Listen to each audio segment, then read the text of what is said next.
Okay, is everyone ready? Yes, Your Honor. Council, this is DC 19-03272, Almagar versus Heart of Texas Pizza et al. Before we begin, let me cover something for the record. This proceeding is being conducted remotely using the Zoom platform. In order to provide the public the access required by the open courts provision of the Texas Constitution, we are broadcasting this proceeding on the court's YouTube channel. Therefore, the public does have access to observe this proceeding. Today, I am not in the courtroom. I am broadcasting remotely also. Although this is a remote proceeding, a remotely conducted proceeding, it is a formal proceeding of the 95th District Court. And I'm here to remind the parties and the public that as a formal proceeding of the 95th District Court, there is to be no recording of this proceeding, and that includes no backdoor recording. And by that, I mean it is not proper for a party to have someone with more technical expertise than me pull down the video file and use that as a recording or a record of this proceeding. There is one record and one record only that comes out of proceedings in the 95th District Court unless there's a separate order, and that is the record maintained by the official court reporter of the 95th District Court, Ms. Rouse, who is here and who will report this proceeding. Any questions about that? No, Your Honor. All right.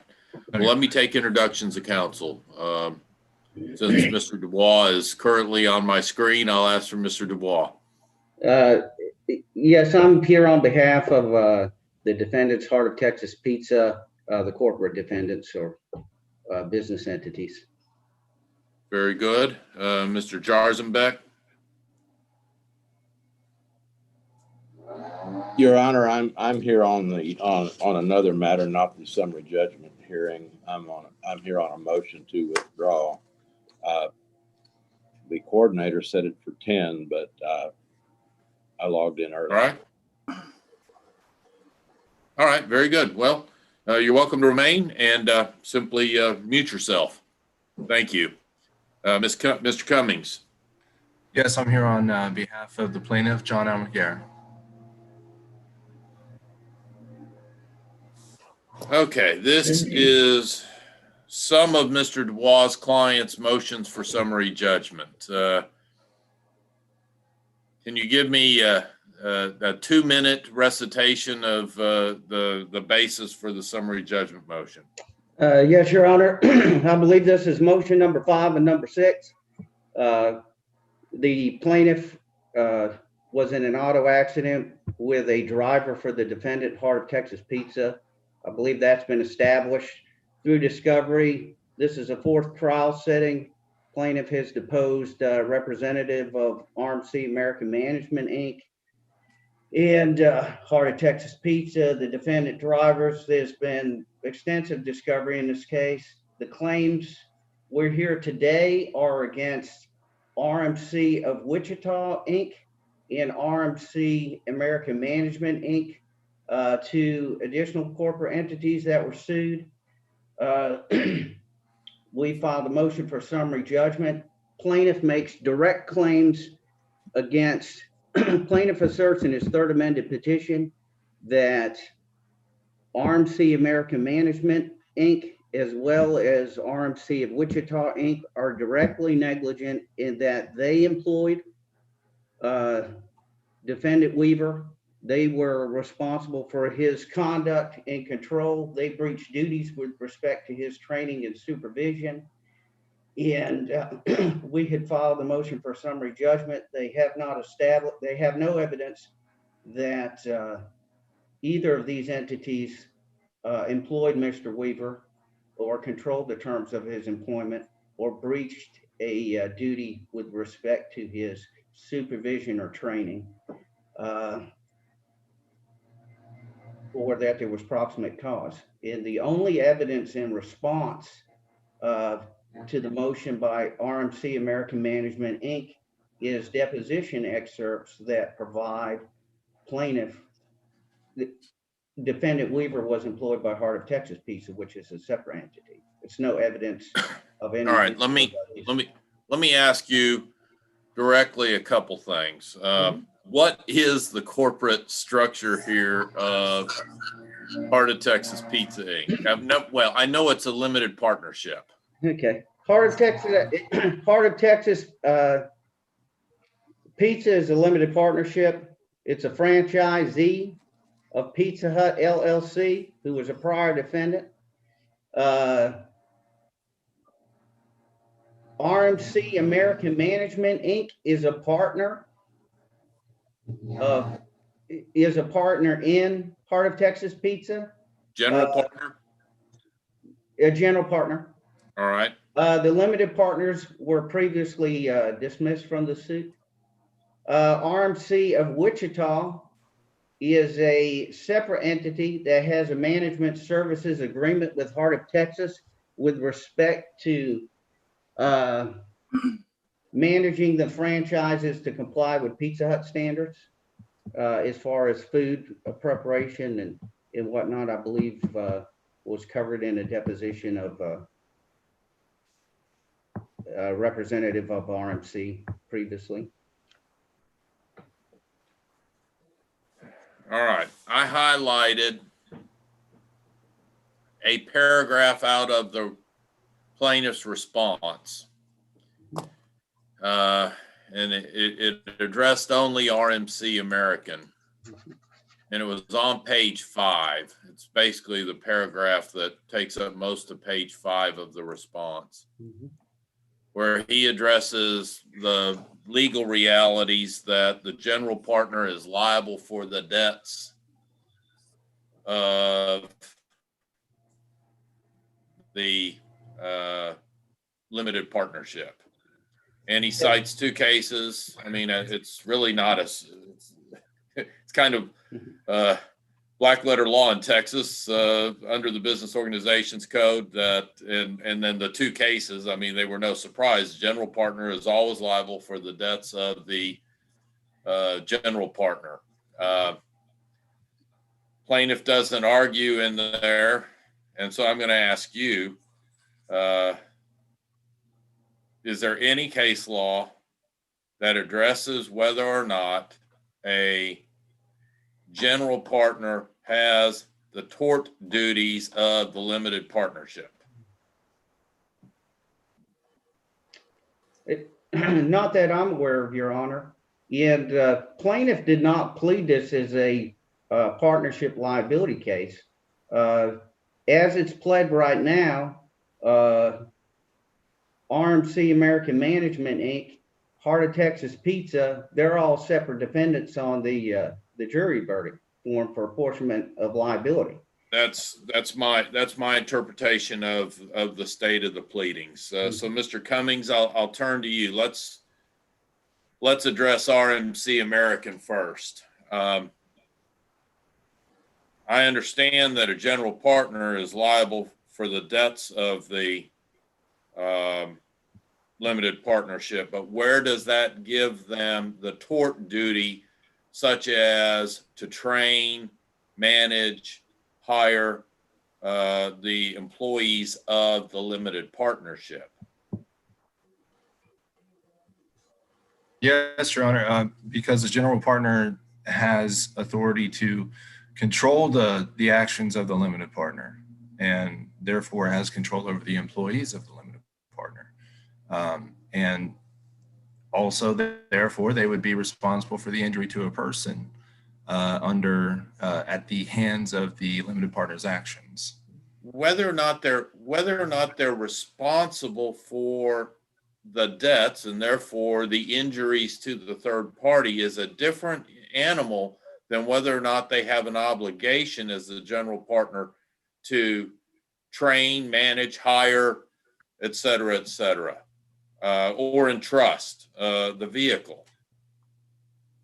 Where is the tort duty that goes to the general partner?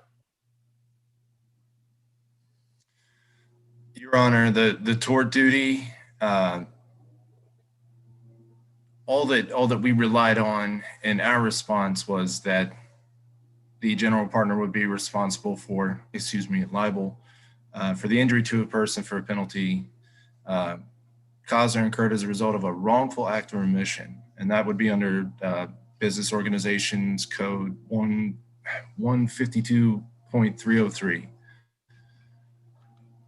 All right, but that's the case whether or not they're even named. I mean, they have liability for the limited partnerships tort debts.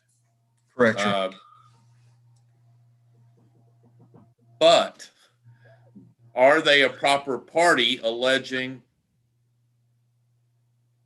the breach of tort duties to employees of the limited partnership? I understand, Your Honor. We feel that they are proper in this duty because they have that control over what the limited partnership, what the limited partner does in that limited partnership. And that would include the control, all decision-making on training and supervision of employees, hiring, safe driving training goes through the general partner before it can be ordered by the limited partner to the employee. They have, we feel, total control of what the limited partner does. So by stating that, I say that that's where the duty exists for the general partner. Okay.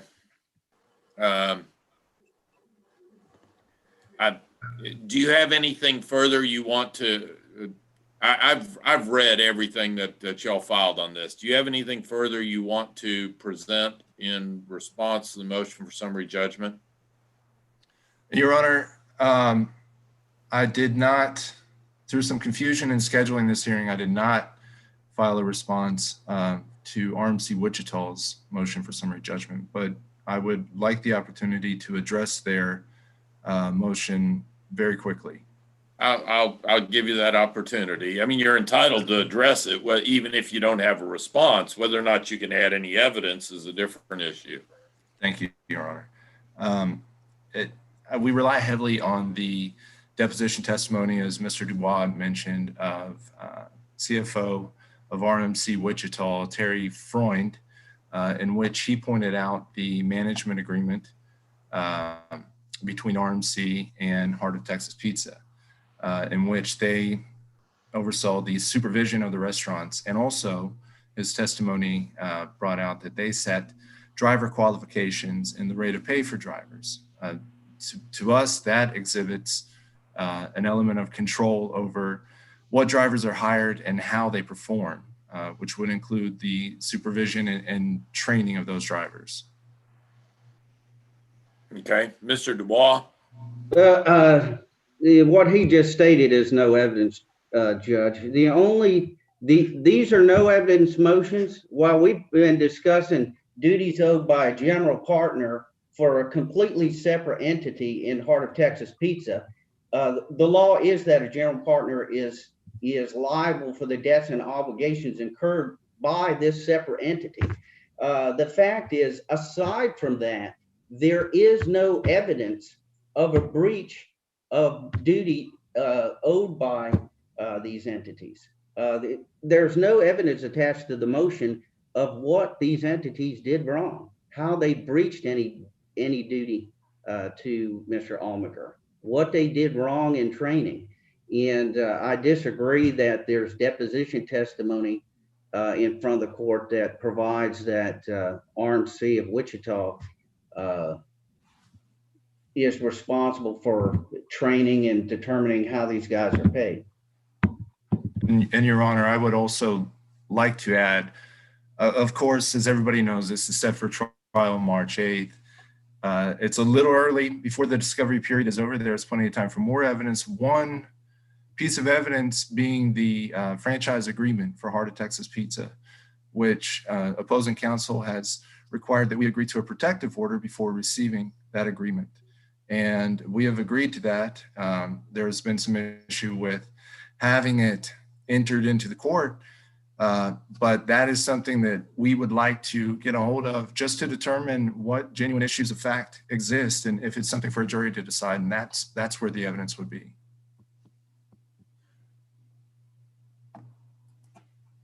Okay, anything further on these two motions? No, Your Honor, as far as the franchise agreement, I've got a copy of it. The defendants in the subject to the motions today are not parties to that agreement and are not mentioned in that agreement. Okay. All right, I'm going to grant RMC Wichita and RMC Americans motions for summary judgment.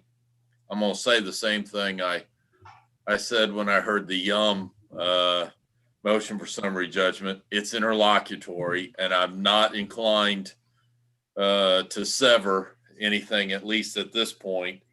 So if something explosive comes out of discovery that says, oh, OMG, RMC American was actually the employer or what have you, there's plenty of time to file a motion for reconsideration, but I just don't see them having the duty. They're not the employer. They may be the general partner of the employer, but they're not the employer. And they're not the owner of the vehicle. Again, they may be the general partner of the owner of the vehicle or may not be, but they don't owe the employment or the entrustment duties.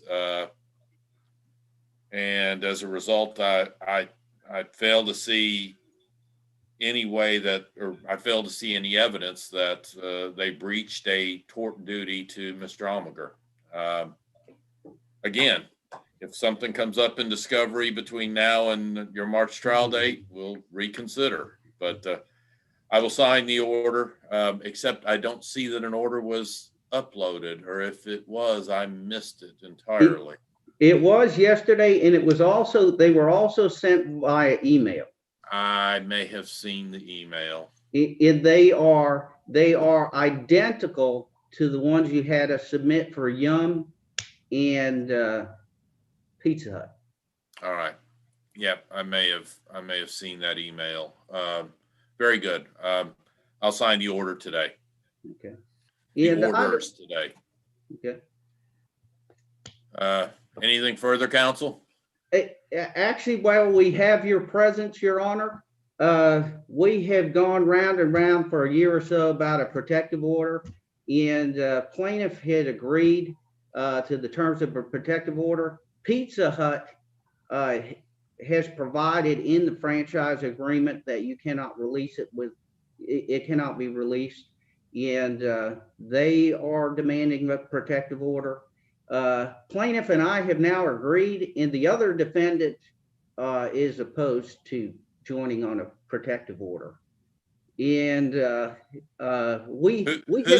opposed to the protective order? The attorney for defendant Weaver. I just handle that by Rule 11, and we have addressed earlier employment, the driver's employee file by Rule 11 agreement that is protected subject to the terms of a protective order. But for the franchise agreement, they actually want it on file.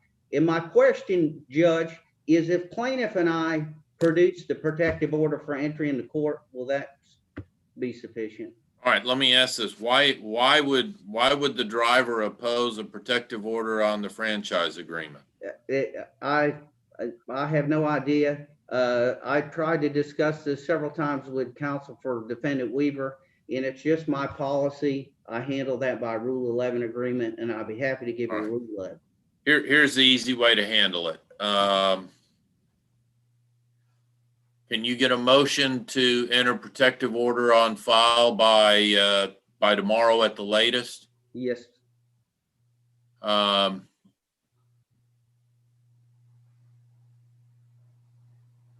Mr. Cummings, you're in agreement with the protective order? It's an extensive protective order, but yes, Your Honor, I am in agreement with it. Okay. Mr. Judge- Dubois, file that motion preferably today. Okay, Tomorrow, early at the latest, provide notice to Weaver's counsel that it will be on the submission docket. They look For like they're on the line. I'm so sorry to interrupt. Defendant Weaver's attorney shows that they're waiting in the waiting room. I didn't know if you saw that. I just didn't want you to end the hearing without seeing that. I haven't seen that at all.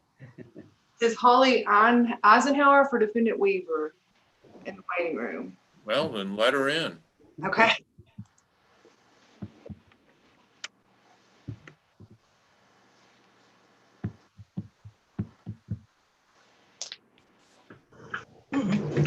Oh, Hello.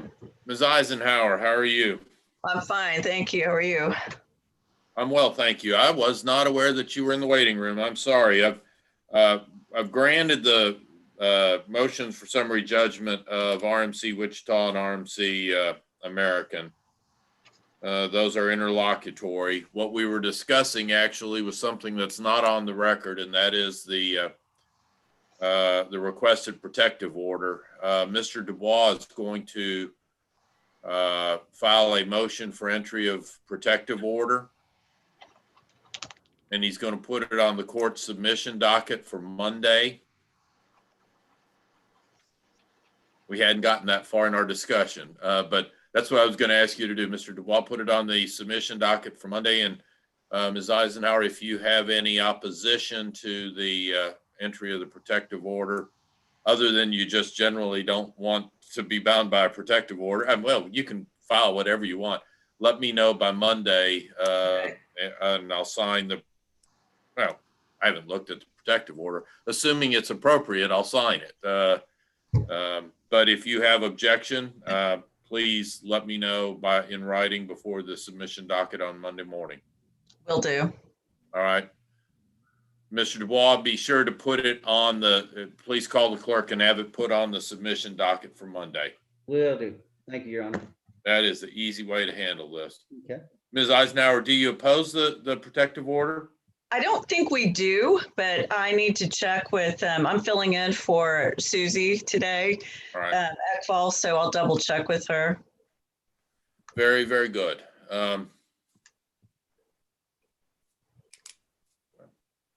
Is there anything further, counsel? I don't believe so. All right, I have one question. Is there another summary judgment motion coming down the pike for somebody else? I believe we are now left with Heart of Texas Pizza, who admits it is Weaver's employer, Mhm. and Defendant Weaver. All right, very good. And they're all covered under the same insurance policy, so I believe that's all we need. All right. Did Pizza Hut LLC get out? Yes, Did I grant that? you did. I lost track, so very good. Okay. Y'all have a good day. Thank you. Y'all are Thank you, excused. Your Honor. Thank you.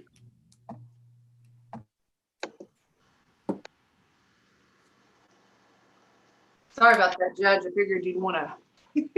Oh, yeah, that made it easier. Let's see.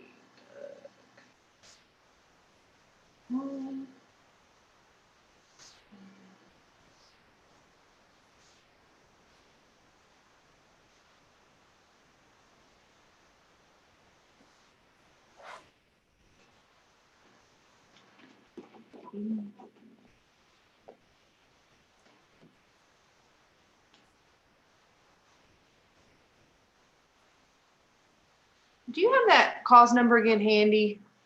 That was 19 Uh-huh. 03272. Okay. I was trying to hurry and I didn't get a chance to write it down before, so thank you.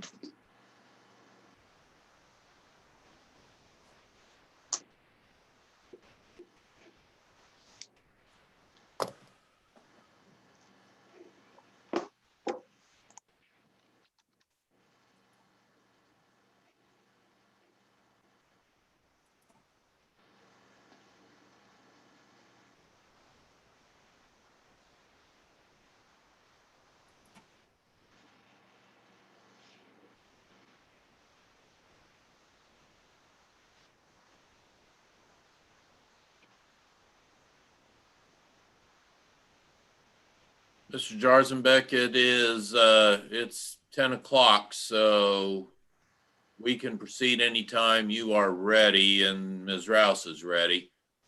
I'm ready. All right. You ready to proceed? Yes, Your Honor, I am.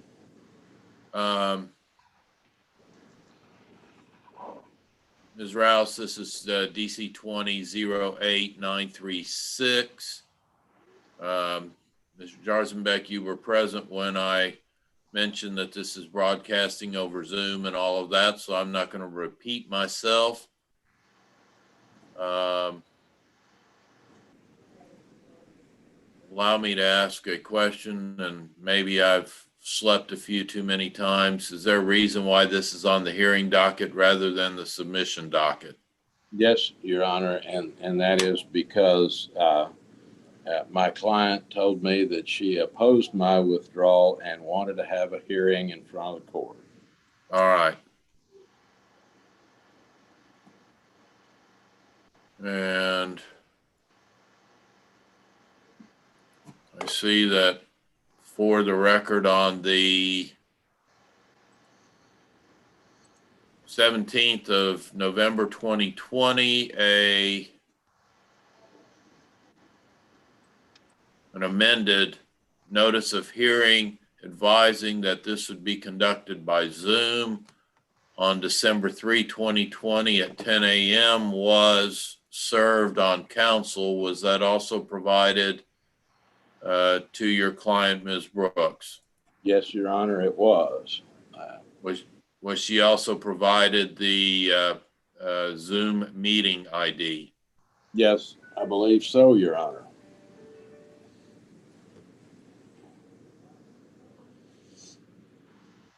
We forward that information to her when we got it.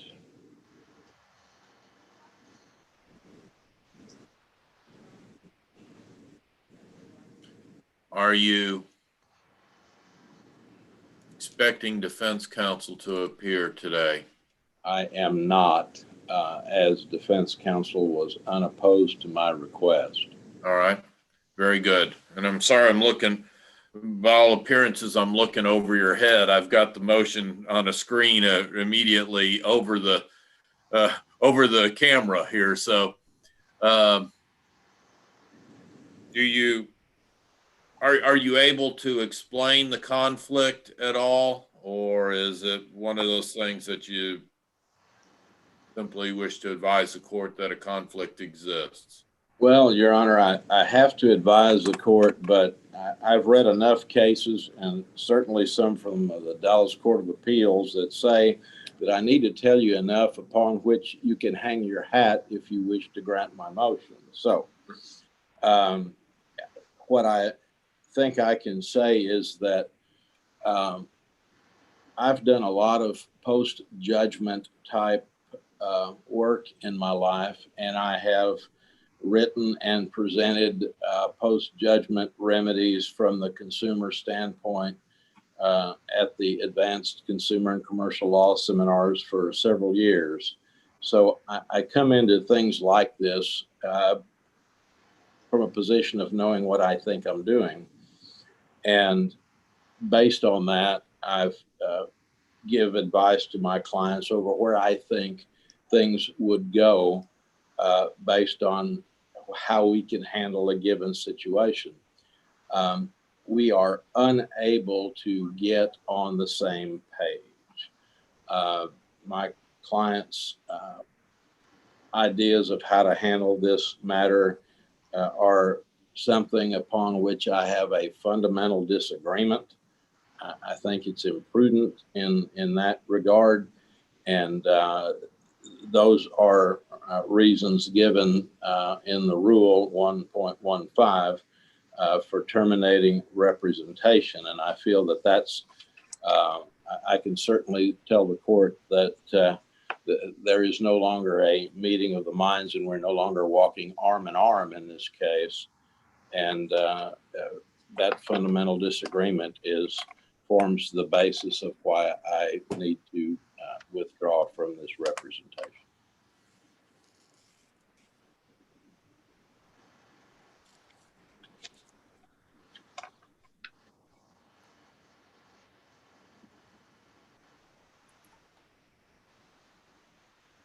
Okay, well, the court will grant your motion to withdraw. I have done a little looking and I do not see that I have a proposed order authorizing your withdrawal. Well, we were somewhat slammed with a little bit of a computer virus. Somebody tried to hack me about a week ago. All right, We filed, all they got was the email. Thank goodness for a good IT guy and a firewall. But we filed the proposed order this morning. all right, very good. Don't know if it's been accepted yet, but it's very recent. Once it makes its way through, I will grant the motion to withdraw. Your Honor, thank you. All right, I will grant the motion to withdraw. I will sign the order once it goes through. Thank you. Thank you. You're welcome. Anything further I can be of assistance to you or your client? No, Your Honor, I think that is fine. I will take care of getting whatever documents that I have. I don't believe I have originals, but I'll certainly represent to the court that I will return whatever I need to my client. I've already refunded the excess the excess expense money that she'd given me. So with that, that's all I need. And I ask that can I be excused? You may be. Have a great day. Thank you. Thank you. Okay.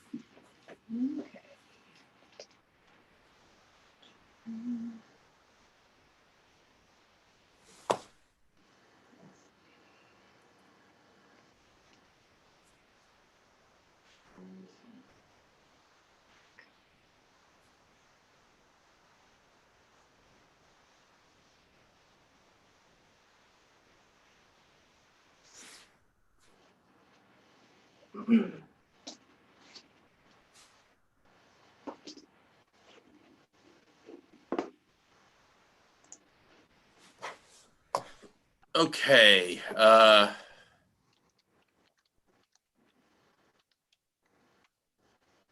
You can stop the YouTube for now. Okay, it's